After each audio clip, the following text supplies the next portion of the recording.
Hello, hello. Hi, morning. Good morning. Good morning. Hi. Hey, Kevin. Yeah, You okay. into the I'm not sure if we had managed to do a round of introductions yet. No, not yet. Okay, great. Morning, Diana. Morning. Morning, everyone. Thanks. Hey, welcome everyone to this session. Thanks for joining us one more time. Okay, hey, I wanted to run this as follows. We of course have a couple of discussion topics lined up for you guys. And of course, we hope that you will pose some questions as well if you're curious about the session. Please do put them in the chat box in case I don't see you raise your hand or ask a question. You can also just interrupt us in between. Okay, so I'm Diana. Today I'm here in the capacity of one of the FinTech SG instructors. I'm currently leading a health tech startup, but coming from a very different sector in a previous life. Although the session today is not about me, so without further ado, I would just like to quickly do a round table. We have in our room today a very special industry speaker, Kevin. Kevin is with us today in his capacity as a team lead for core experiences and innovation team of Bank of Singapore. He will say a little bit about himself later. Kevin comes to us with a broad experience, and his focus today is, of course, help organizations to become truly customer focused. He does this in his role every day, but he's you will find out later why he's an incredible, important participant. Do a quick introduction about who you are and why you're here, and we go around the table. Sure, no problem. Thanks, Diana. Thanks everyone for being here today. So my name is Kevin Boezennec. So as the name can resonate, it's French. I'm French. So I've been practicing design in various industries for the past 13 years. I started in Paris, where I've been working primarily in agencies and a startup. And I came in Singapore in 2014 for a startup as well, but didn't went very far. So after a few jobs, I joined finance. I joined banking in 2017, where I've been working in since then. And today I'm working at Bank of Singapore. I'm actually within the innovation lab, and I'm looking after the design for two main pillars. The first pillar, as Diana mentioned, is the core experiences. So they are the key client journey cutting across various digital products. So we are working with the team very closely with the product owners. And my second pillar is innovation, where we are helping the bank increasing the design thinking literacy. So we are providing actually training, but we are also helping our colleagues through the entrepreneurship program to be user-centric. So either internal or external. And this is where we are working with Isabel on various projects. Very exciting at the moment. Thank you very much. And since you mentioned Isabel, can I hand the mic over to you? Hi everyone. Thanks for having me here in this session. So as Kevin has mentioned, so I'm currently a UX designer working in the Bank of Singapore. So I actually started off from a different role previously. So I graduated 2.5 years ago from NUS as well, with a double major in economics and business. So after my graduation, I actually did a brief stint at MAS as a policy analyst in the FinTech and Innovation Group. So it was there where I actually get some breadth insights in the FinTech landscape from a policy perspective. And I thought that, from that experience, I realized that I enjoy designing more than analyzing markets and products. So, which led me to take a leap of faith, in light of COVID, I started to take some design courses and took part in this traineeship under Diane's mentorship. So, which led me to Bank of Singapore today with Kevin. I would say my interest in tech actually started slightly earlier in the middle of my graduation. So I also did an internship in Israel under the NUS Overseas College program. So it was there where my interest in practical, technical experience as a whole picked up from there. Yeah. Thank you. Bryan? Okay, yeah. Thanks, Diana. Hi. So quite similar to Isabel, I'm also quite fresh grad, like 2019. That's why I graduated from life science. And so my first role was as a financial consultant over at OCBC, and that's actually simply because they're the first ones to offer me the job. And working there for about 1.5 years, that was, I mean, it was a very enjoyable experience. It was sort of like a sales role. But actually over that period of time, my branch closed down, and that was actually what made me like reconsider like I was looking for some kind of role that was a bit more future-proof, I would say. So I actually joined the FinTech SG over in 2021 this year in February. And yeah, so I've been sort of pivoting into the tech industry. I did a 6-month course over at UBS, and actually with Haziq as well. He was my project manager. And over there, we're doing a bit of a proof of concept application. I would say it's very good learning experience because there's not so much stress, like designing a new kind of application proof of concept. You don't have the same kind of stress as if you just jump straight into like an actual production environment. And yeah, so that was over at UBS. And recently, I just switched over to quite a similar role over at Standard Chartered Ventures, which is also an innovation department. Very similar role doing application development as well. Yep. Amazing. Thank you very much. And Haziq, maybe you can tell us a little bit more about where you came from and what you're doing. Hi everyone. So like everyone else here, I came from NUS as well. So what I studied was project and facilities management in SDE, School of Design and Environment. So after graduation, I realized I didn't want to actually continue in that line. I took up the FinTech SG course and got a traineeship for 1 year under the super program in UBS. And after that, I converted to a full-time role in global markets. So currently, my role in global markets is threefold, I would say. So I'm a client consultant in the ETD clearing business. So ETD stands for exchange traded derivatives. So what we do is my BAU work is surrounding conducting impact assessments on products that we want to go live and offer to clients, and also what do we need to do and what do we need to support when we want to onboard new exchanges for clients to trade on. And then other things include running business transformation projects. So the bank is going through a lot of innovation work and to remain relevant. So they want to revamp. Very, very exciting.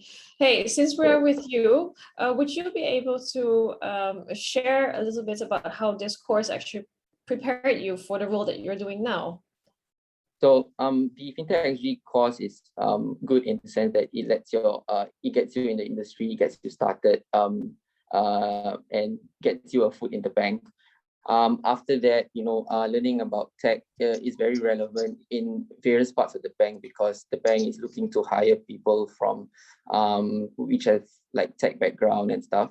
So from there, you're able to understand the back end and systems, and then from there, navigating through the bank is much simpler, because you are able to understand what systems speak to another, what the back end is like, what the front end is like, and that's where you are able to offer valuable insights as to like the finance department or like the front office teams, because they need people to understand the back end and front end as well, other than finance. So it's actually easier to learn the finance bits on the go, which is what I'm doing now, because I don't have a finance background. So that's what I'm doing now. So understanding what the clearing business is, what do clients want. From there, but then I also understand the back end stuff, which the course actually prepared me with, like databases and the systems. So from there, I'm able to sell myself as I understand this, and that's the value that I bring to the team. Yeah. Amazing. That's very, very insightful. Isabel, would you like to add anything to that? Concur, agree, disagree? Yeah, I would say the FinTech SG program was basically one of the additional dots that I was connecting from my previous background experience.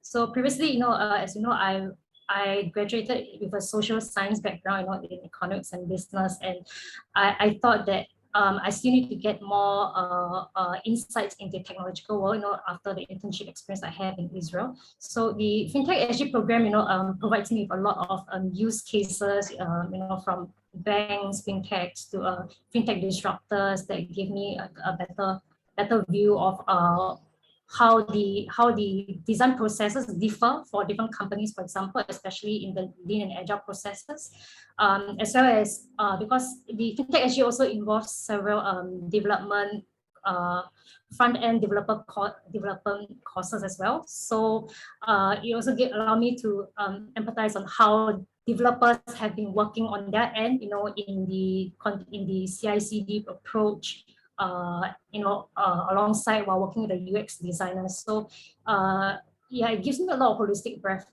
from this program.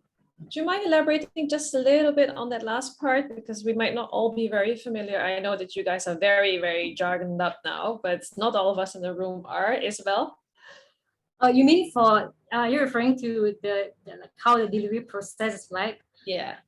Okay, maybe I can try to link back to my current job experience right now in some of the projects that I work with Kevin. So right now in the design thinking process, we actually adopt this dual track methodology to simultaneously work with our design discovery process and the delivery process with the developers. So the developers also work in their own sprints as well, right? In their own Scrum sprints. It's like sometimes within 1 or 2 weeks, so we have to also sync up with it. Prior to pushing out these user stories to the developers, we'll be conducting our own UX research and development and design of the prototype to run through with the product team, product managers, and the developers itself. So once the product has been pushed out to the developers for delivery and the product has been produced, it gets tested internally at first, for some quality assurance, to do some refinements, and there's a continuous iteration in this process. So I think for the developers' perspective, they call it CI/CD, which, if I recall, it means that continuous improvement and continuous development. You can correct me if I'm wrong to see whether I've been listening in classes, but yeah, so they have this process, which I believe is also kind of similar to what we practice as well. Basically, essentially, the fundamental is the iteration process that they continue doing. It's just that they are using it from a different software perspective. Yeah. Amazing. Thank you very much for sharing that. Hey, Kevin, I want to circle back to you. And of course, you said you're sitting a little bit of a unique chair in this conversation. You see a lot of recruits or potential recruits coming through. And of course, you're looking to hire continuously. As Bank of Singapore is an amazing place to work for, right? To work at. Would you be able to share a little bit around what you look for in talent? What does Bank of Singapore look for, but also in your team, right? On the cutting edge between, the finance service role with technology. And in all of that, how does the FinTech SG alum stand out? So what I can share about is really my team, because my team is across multiple areas of the bank. So we are across innovation as well as digital product deliveries within the COO world. But we also need to face our internal front office users as well as external clients. So we are really cutting across the entire organization. Therefore, for me, really what I'm looking for is team members to be adaptable to the different pace of work as well. As Isabel mentioned, continuous iteration starts from design at the early stage, but all the way to delivery. And then the pace can be very different from one project to another. So being adaptable is very important, to be very fast to react. That's something I'm really looking for. So personality is very important to me. Someone to be a team player is very important. So Isabel shined very well through this, working very well with the team, the design team, when we are building our dual track roadmap methodologies, but as well as on the project, collaborating with the business, the product owners, and IT. So being adaptable, being a team player, very important. The tools can be learned, to be honest. That's what I observe. And I think all my team members learn very fast. So that's something that I'm looking for, not being afraid of learning something new, a new technology. The bank is providing a lot of training. So data is one of the main trainings that we can go through, and data is very important. We need data from identifying an opportunity until demonstrate the business value of design from before after impact that we are bringing to all our project. So therefore, being keen on learning, curious is very important. Curious, adaptable, ambitious. Banking is not easy. I think Haziq mentioned that currently you're looking for learning banking. So private banking is also complicated, right? We go from an onboarding perspective to a compliance project to a pure data analytics project. The scope is very large. Therefore, being curious is very important to me as well. So yeah, I think that's really what I'm looking for. So personality, soft skills, very important. Private banking, we are surrounded by bankers. Bankers are people's person. So therefore, when we also approach them to pitch our design methodologies, we also need to use our soft skills to share with them what is the value that we are bringing to their daily life, and how we can reach out to the clients. So we need to use our soft skills in this particular situation. Yeah, thank you. That's a lot of diverse expectations and requirements. Is there anything that you found that the FinTech SG alumni stood out in particular with the many potential candidates you see? I think fast learner is really something that I have identified. It's almost 3 years now I'm in the bank, so I've been working with a lot of students around. Being a fast learner is very important. So shifting from one methodology to another, according to the context is something that I've observed. And what I'm referring very specifically is when we shift from brainstorming on the design thinking methodologies with business people, we need to keep an open mind versus being a bit more concrete and designing based on what we know, and then hand over to developers when once again we are adopting a very a slower process compared to the design. So that's something that the students learn very well and very fast. And once again, if I look at the past 3 years, tools has changed. So we used to have tools who are offline, and now we're moving on tools that are online. We have also more analytics, and I can really see that the potential that they have to learn all of these data analytics and new tools very, very quickly.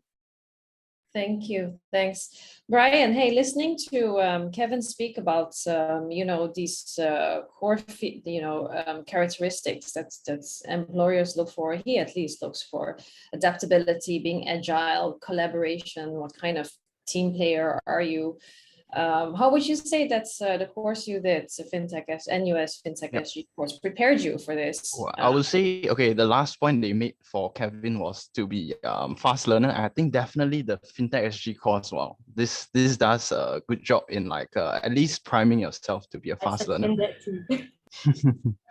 Yeah, because of course the pace is brisk because it's only a 3-month course. But the amount of topics that they cover is I would say is enough to give you a good scaffolding. So you won't be expert per se, but you would at least, once you get to your first job, you won't be sort of like a lost sheep, and you won't be sort of confused by all the jargon. You will know enough, and you'll also be resourceful enough, I would say, to actually get the information from where you need it. So I think, for my first internship, I would say the most important thing that I learned was that a lot of information can be found on Stack Overflow, or at least Google. And this is one of the skills that I think is quite important, because you can't expect your mentor to always be giving you or spoon feeding you all the way, especially as you move to other roles, maybe not in an internship role, like a proper like a full-time job kind of role. Your mentors also may not have a lot of time to sort of spoon feed you. So definitely the course has taught us to be resourceful as well, and also given us contacts like your professors. If you ever need to contact them, at least you have a point of contact and get some knowledge from them as well. Yeah, so I would say the course. Yeah. Hey, you mentioned the word mentor and access to your professors. Is that something that you think was, is a unique takeaway from this course? Okay, so I won't, personally for myself, I prefer to just figure out by myself, but that's my personal preference. I'm sure there's a lot of my classmates out there who are in quite constant contact with some of our profs, even up to now. So that was maybe like even 5 months ago, and still like contacting some of the profs here and there, asking things about like NFTs and things like that. So it really depends on your personality. But it's good to at least have the contact there if you ever need to ask a few questions. For example, like Prof. Keith, I think he's doing a lot of things. Also in NFTs recently, from what I heard, like doing a bit of that. So if you're ever curious to learn more, you just ask like if you wanted to. Yeah. So contacts. Yeah. Haziq, anything you want to comment or add here? I think the broad network that the FinTech SG course lets you access and also opens up for you, it's I would say invaluable, something that you can't get from anywhere else. Getting expertise, and I think I've been in contact with you, Diana, as well. So like this is something that you can't get elsewhere.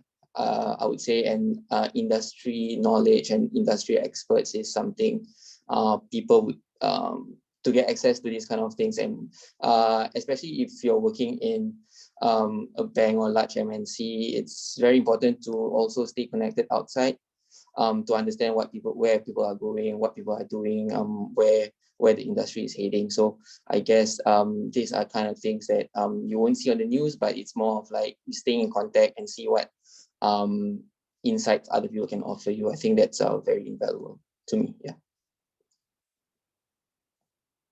Fantastic, thanks a lot. Hey, I do want to go around the table a little bit and ask you, I think this is something that's on the minds of people around the room. Of course, there are many courses and many alternatives you have. How did you guys come about, settling and choosing this particular course? Isabel, maybe I can start with you. If you're referring to the FinTech SG course itself, right? Okay, for me, the choice was very simple because, as I mentioned just now previously, I was working in NUS as a policy analyst.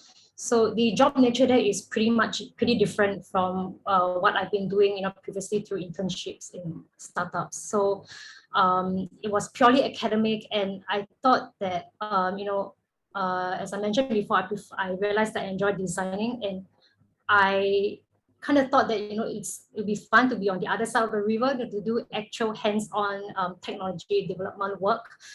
So the simple reason why I decided to join this program is because I thought I need to pick up the hard skills required in tech. So yeah, it was at least as simple as that. At the same time, I also thought that, as I mentioned, the breadth that the program provides, because there's like a series of courses from UX to front-end development to even like cloud and AI, machine learning, those stuffs. So it would provide me a great overview before I deep dive into my interest in UX. So essentially, I thought the program gives me a good starting point as well, especially for someone who for someone who was like 70% sure of what she wanted to do, but yet still want to get some assurance. This program actually gave me more conviction to just go straight ahead with UX. Actually. Yeah. Okay, so you had very clear direction. You wanted to do some, more with UX. Yeah. Bryan, how about you? Were you so narrowed down and focused already? Did you know very clearly where you were headed towards before you started the course? I would say that I wasn't as clear. So I just knew that tech looked like something that was very exciting. But is at the same time, as someone who has not touched a line of code before, actually, okay, maybe like 2 weeks before the NUS course started, I did a bit of coding courses. But before then, I actually didn't really touch a line of code. So everything was quite foreign to me, and I didn't even know what I didn't know. So in terms of direction, I didn't really have that direction. But the good thing about the course, I would say, is that it gives you that kind of broad foundation. Everything, you sort of taste a bit of quite a lot of things, like algorithm trading, all the way to web design. There's also something called like development of operations, like DevOps, which like you probably would not have come across unless you're working in the industry. And yeah, so I think the course is good because of like they just throw a lot of things at you and sort of allow you to understand how they fit in together. And yeah, this kind of broad knowledge, I would say, was very important to me. And secondly, was also what drew me to the course is, of course, when I saw the advertise like that, the sort of news feed. Okay, I think it was an advertisement. I saw like very big names. So back then was like UBS, Singtel, Razer. I'm not sure, are these still going to be in the current course? Because I know the internships swap around.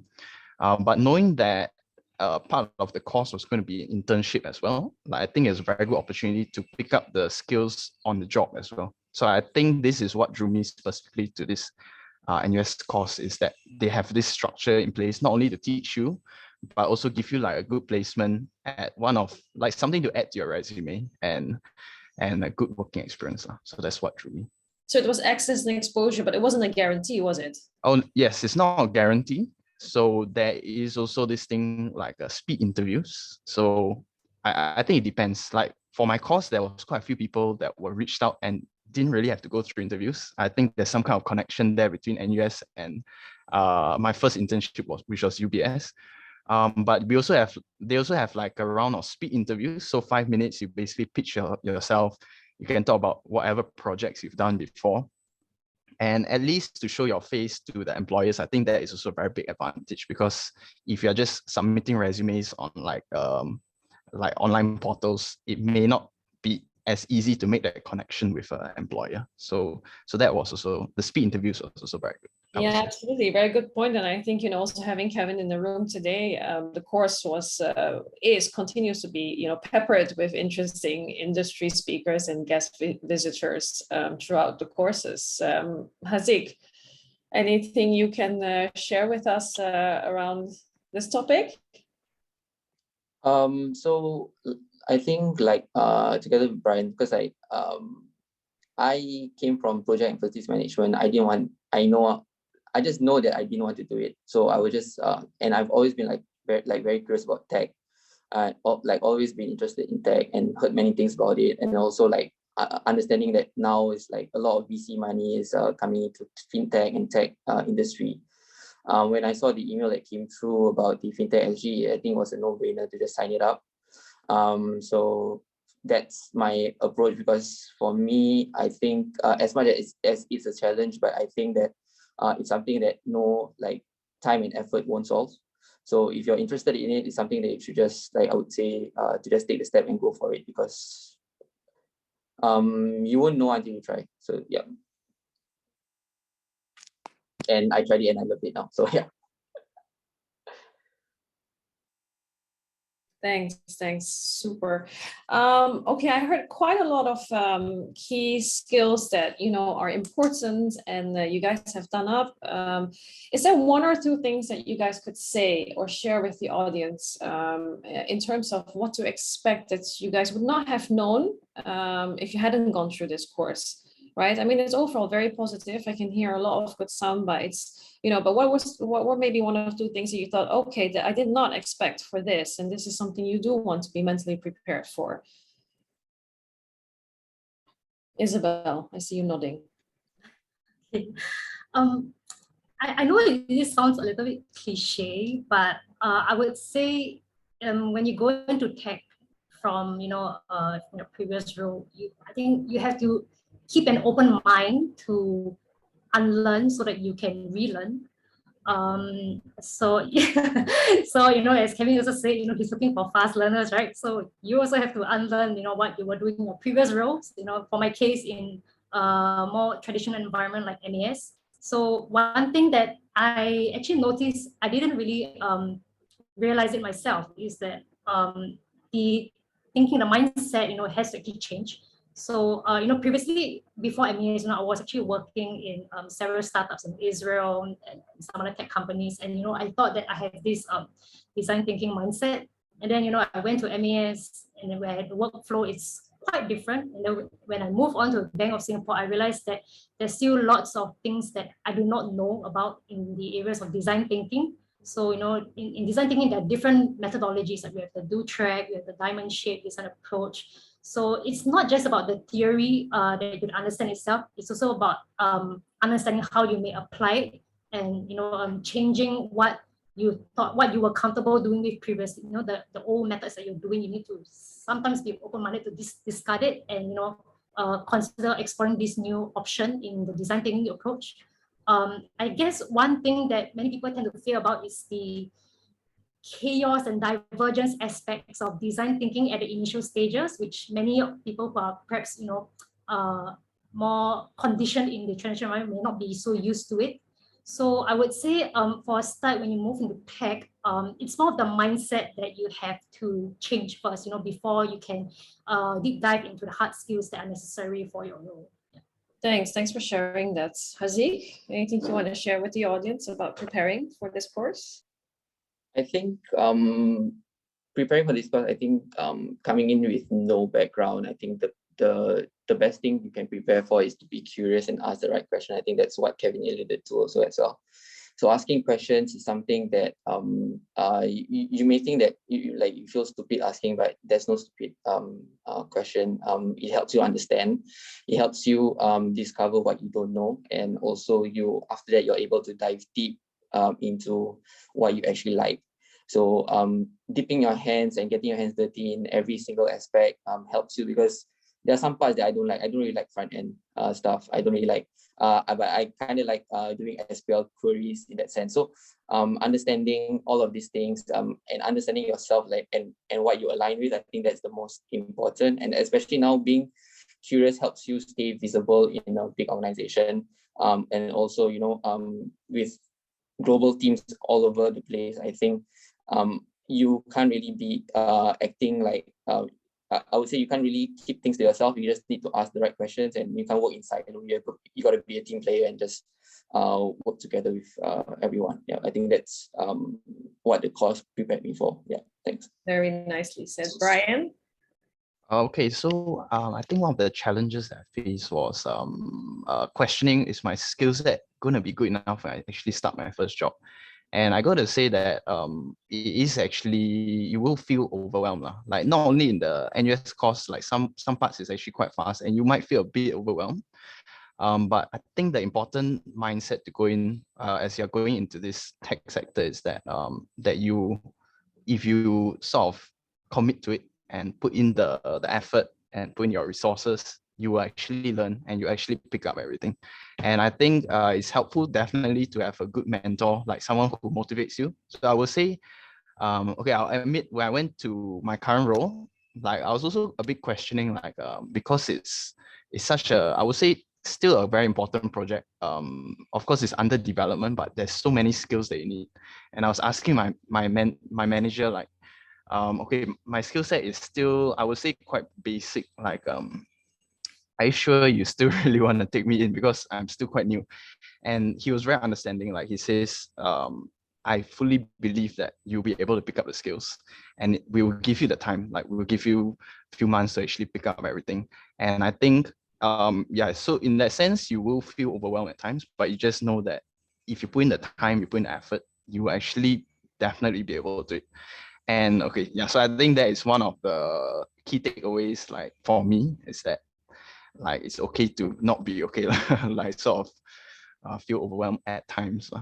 So just continue to stay the course, I would say. Yeah, and that's beautiful advice. Thank you. And I would say that if you want to help, like maybe you want a bit of a kickstart, you can actually go and learn some programming languages like Python, JavaScript. I think these are very useful and also relatively easier to learn because they are like a more human readable language. So at least get you in the mindset of, if you become a developer or anything in tech, at least you need to understand the basics. So that will be helpful. Python and JavaScript, I would say these two languages are good to start with. Amazing. Thank you very much for that very, very valuable advice. We're quickly running out of time, Kevin. I did want to circle back to you a couple of minutes. Any advice you would like to share with us for people who are looking to get into fintech and, switching focus, getting more involved with banking and finance and technology?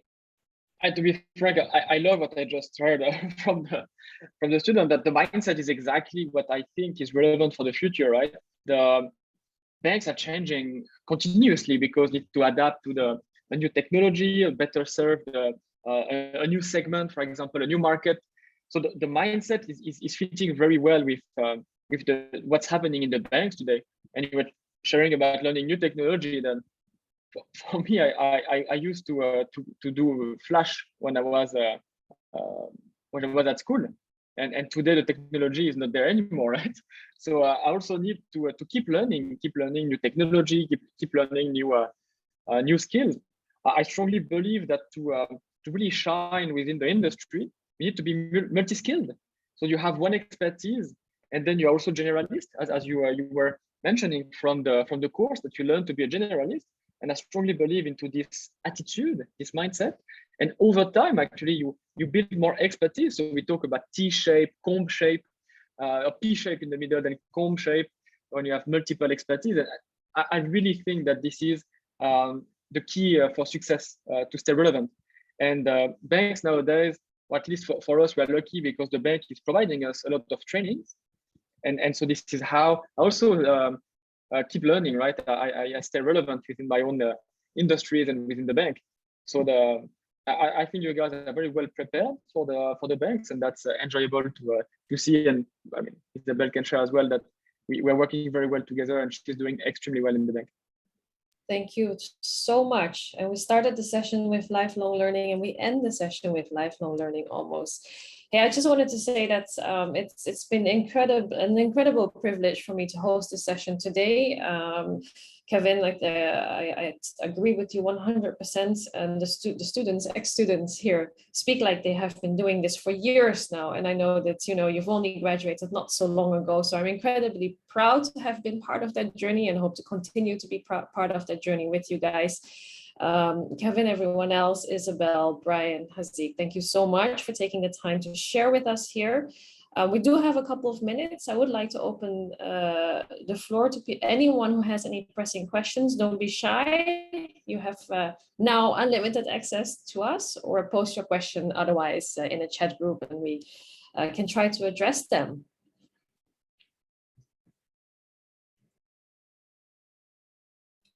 Hey everyone, I'm Debbie and I'm a current student in this program. Appreciate everyone for sharing your experience. I guess I just had a question for Kevin. Thanks for sharing about all the soft skills that you look for in prospective talent. So I come from a front office background. So I guess my question would be, what sort of hard skills are you looking for? And since we're all about asking the right questions, I'm going to ask a really pointed one. Are you hiring, and will we see you at the eSpeed interviews? Thanks, Debbie, for the question. So hard skill is a good one. I also ask myself before each interviews what type of hard skills I'm looking for, because nowadays you can build the website in an hour without knowing any code. Like you take Wix or Squarespace. Therefore, it's quite difficult to answer your question. I think a minimum of hard skills related to be keen on being hands-on. It's not answering directly your question, because in the world of design nowadays, it's extremely broad. And in my team today, I have designers able to code, but some are not able to code at all. And it's all right, because we all work together as a team. So there is internally focused and externally focused. But actually, the team members able to code. They don't need it per se. It's just that as a matter of consequence, they are working on projects where they can bring value. So this is my job, where I can distribute the team on relevant projects. They can learn and add value at the same time. I would say, honestly speaking, I don't have any hard skills prerequisite.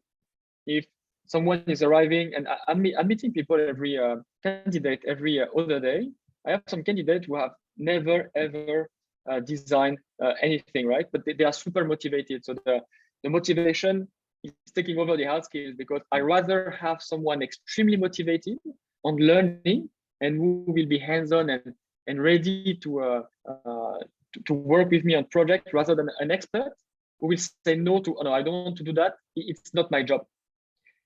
So that's, to be honest, the way I look at the portfolio or the CV of the candidate. Am I hiring right now? Not at the moment. Next year.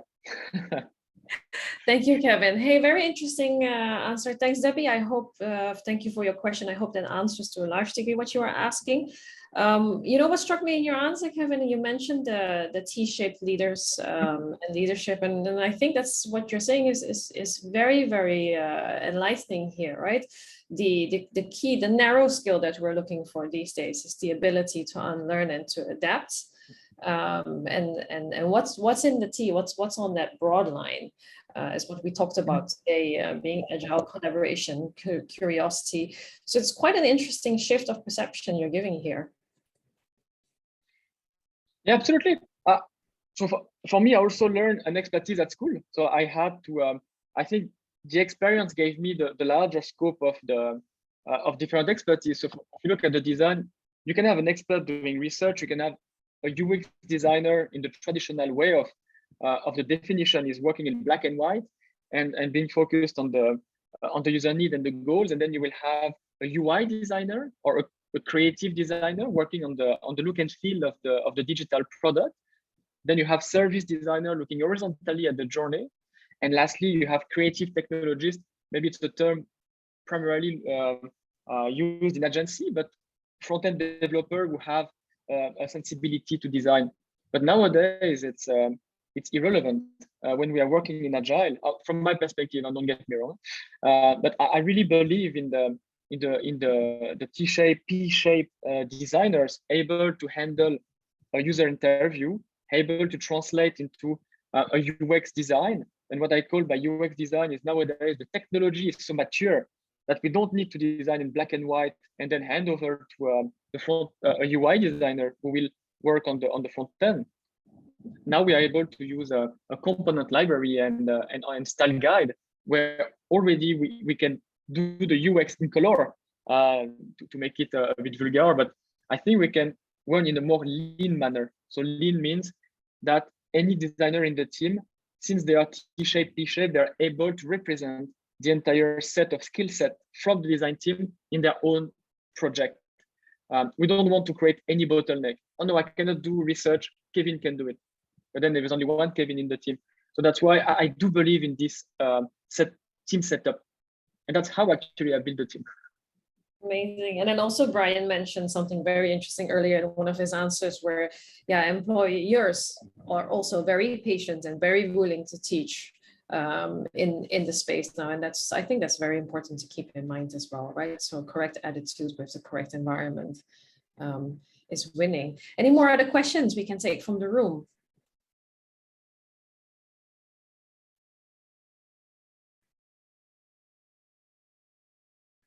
Anyone still on the fence about joining or not?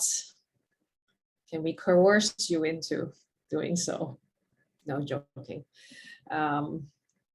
Please look out for our info sessions. Should you require more information, feel free to leave your details or indeed reach out for any other clarifications you may need about the course. We are all, as you can tell, instructors, industry specialists, ex-students, all very, very eager to share the experience we've had here. No one else in the room? Ah, I see.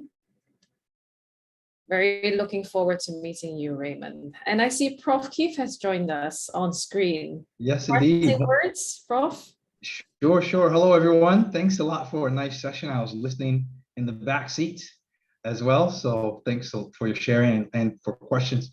First of all, can we get a picture together? That'd be nice, just as a quick thing. So Debbie, everyone here in the room, if you'd like to at least turn your cameras on, we'll take a quick picture for the folks that were giving this talk here today. And thank you so much, everyone. Haziq, Kevin, Bryan, Diana, Isabel, really nice of you to spend some of your day here to share your thoughts and experiences with us. There we go. I see most people are in. Okay, ready. I'm going to get countdown. 5, 4, 3, 2, 1. There we go. And also, we have a big day ahead and a big week ahead. So this is the Singapore FinTech Festival and Talent Pavilion. And just today, we have a few things coming up. So this is day one. We're now getting into the FinTech 101 launch, which is where Poly FinTech, the Ningan Poly, and all the polys have come together. Sultan Indu Mohanty will be keynoting that. We've got the FinTech Startup Lounge again at 2 o'clock. That was a nice one at 11. I know it was at the same time of this, so if you missed it, come on into that one. Or the NUS FinTech Society. They're going to be sharing about how they use blockchain in their CCA, in their school club, which is pretty neat. At 3 o'clock, we have our roundtable. Member of Parliament Patrick Tay will be our key guest speaker there. But then we've got the head of HR for UOB, and also Spencer Stewart, the managing director for Asia out of Spencer Stewart, an executive recruiting firm. It's really talking about what's the mindset necessary, what's the opportunity to move forward in your careers, and what are the risks. So really come into that at 3 o'clock. Then at 4, we have some reviews again of FinTech essentials, and then another set of folks will be sharing about their FinTech projects. And at 5 o'clock, we'll be looking at FinTech, the new normal. So don't worry, there is a brief break between 1 and 2 for your lunch, but stay with us throughout the day. It'll be really good to have you throughout the entire day. And can I get the speakers here to share their LinkedIn? Will you be okay to share your LinkedIn real quick with the guests here that have come in? Can they ask you questions if they have further questions? Okay, great. So please go ahead and share your LinkedIn link here. And we're not going to close this room. You're welcome to stay and chat and network with each other a bit more if you like to, or you can go and as you wish. But we won't close the room. The room will stay open. And I see some of those LinkedIns coming in there now. Make sure to go ahead and click on those and get to know your speakers today. All right, that is all for me. Thanks a lot, speakers. Wonderful to have you here. Thanks, Diana, for your time to moderate everything. Appreciate it. Thank you, everyone. Have a great day. Bye. Thanks. Thank you. Bye. Bye.